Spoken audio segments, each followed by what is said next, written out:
अस्सलाम वालेकुम जी, मैं डॉक्टर साकी यूनान से और आप देख रहे हैं मेरा YouTube channel world visa TV. आज तकरीबन 6 मालूमात हैं जो बहुत ज़रूरी हैं आप तक पहुंचनी।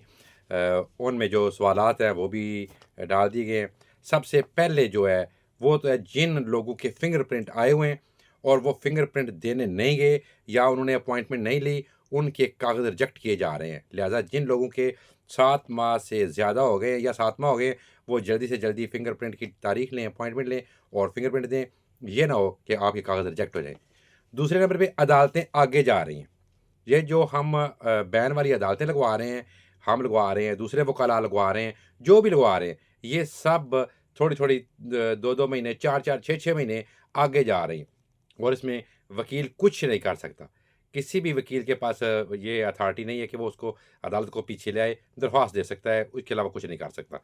तीसरे नंबर पे जो सवाल पूछा गया वो है एयरलाइन्स का शेड्यूल, वो मुझे मालूमात उसकी बिल्कुल भी नहीं है।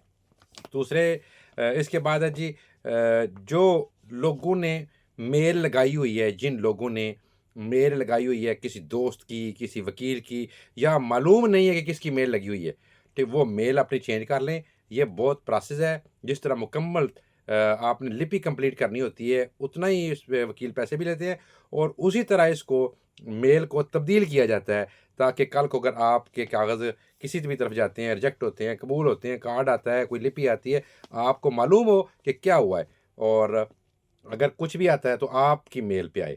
ये ना हो, क्योंकि इस दफ़ा बहुत से लोगों के साथ ये हुआ है कि कागज़ तो जमा करवा लिए थे, किसी लुगिस्ट्री से करवा लिए, किसी बंदे से करवा लिए, खुद कर लिए और जो मेल थी वो ख़त्म हो गई, जाती रही और जब कुछ लोगों के कागज़ रिजेक्ट हो रहे हैं या लिपि आ रही है तो पता नहीं चल रहा कि वो कागज़ कहाँ थे, किसके थे, वो मेल किसकी थी और अब क्या करें, कहाँ जाएँ?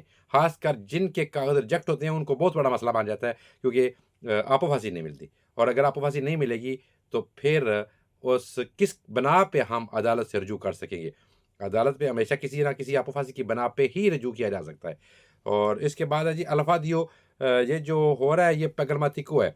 शायद ये अभी माकरों के लिए नहीं है, मेरे पास 100% ये मालूमात नहीं है। लेकिन ये अल्फादियो जो 2 तारीख से लेके 20 तारीख तक दाखिले जमा हो रहे हैं, ये शायद एपी माकरों के लिए नहीं है, ये है पैगलमातिको के लिए। ये जो नर्सिंग के लिए, ये जो एम्बेसियों में जो काम करते हैं या तर्जमानी करते हैं, ये शायद उनके लिए।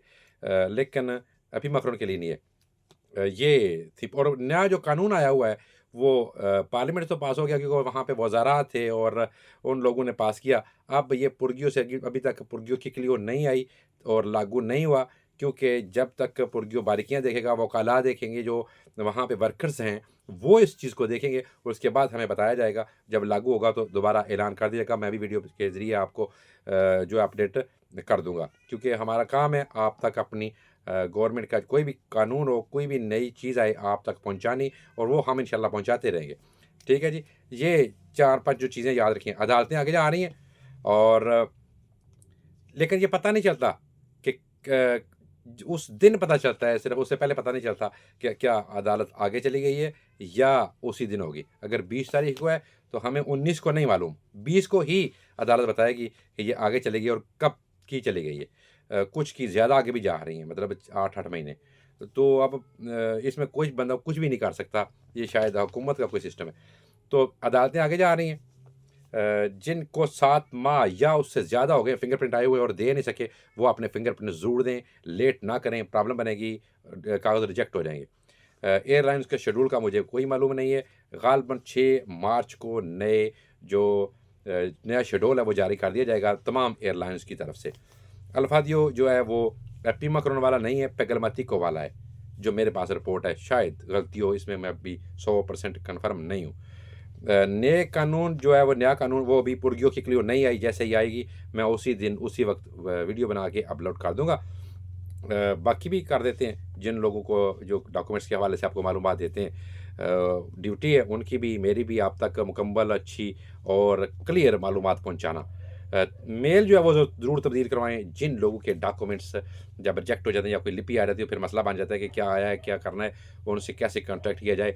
तो ये जिन लोगों के पास मेल वकील की लगी हो वो तो कोई प्रॉब्लम नहीं है। अगर अपनी लगी हुई है, आपके पास मेल है, उसका पासवर्ड है, फिर भी कोई प्रॉब्लम नहीं है। लेकिन अगर किसी की लगी हुई है, आपको मालूम नहीं है, तो वो ज़रूर चेंज करें, हर हाल में तब्दील करें, क्योंकि ये मुकम्मल प्रोसेस है।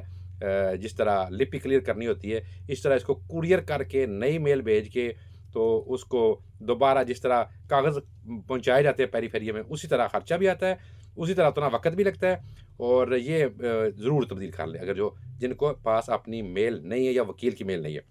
ठीक है जी, ये चंद चीज़ें थी। इजाज़त दीजिए, अपना बहुत सा ख्याल रखिए। टेक केयर, अल्लाह हाफ़िज़।